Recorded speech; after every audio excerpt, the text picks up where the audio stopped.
शुभ प्रभात छात्रों। आज हम विलोम शब्द यानी क्या वह देखने वाले हैं। देखिए, हमने पिछली तासिका में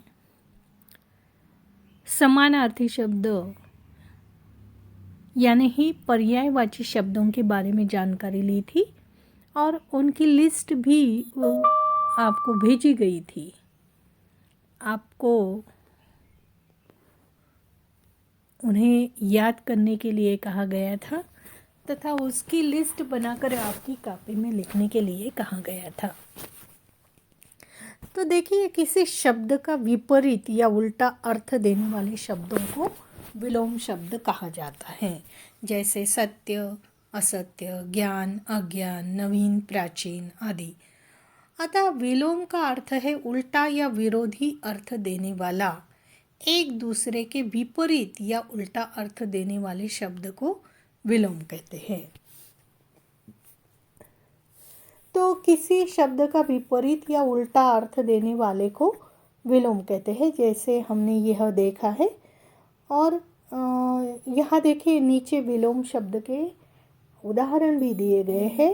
रात, दिन, अमृत, विष, अथ, इति, अंधकार, प्रकाश, अल्पायु, दीर्घायु।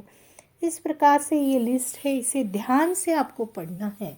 इतना ध्यान से पढ़ना है कि इसमें से कोई भी शब्द आपको अगर पूछा जाए, कोई भी शब्द का उच्चारण किया जाए, तो आपको उसका विलोम शब्द या विरुद्धार्थी शब्द बताने में देर नहीं होनी चाहिए।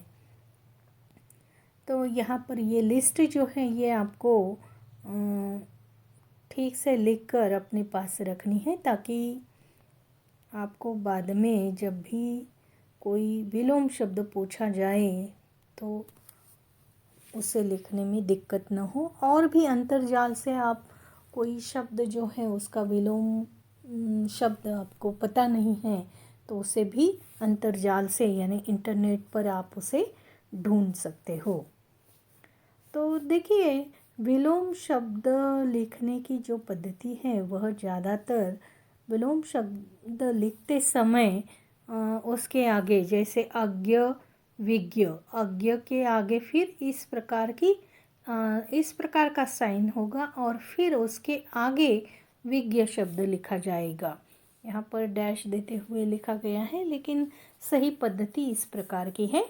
और देखिए, पर्यायवाची शब्द जो हमने पिछली तासिका में देखे थे, तो उन्हें लिखने के लिए इक्वल टू का इस्तेमाल किया जाता है। जैसे कि देखिए, इस प्रकार के साइन का इस्तेमाल वहाँ पर किया जाता है, यानी बराबर अर्थ वाले, इक्वल टू, समान।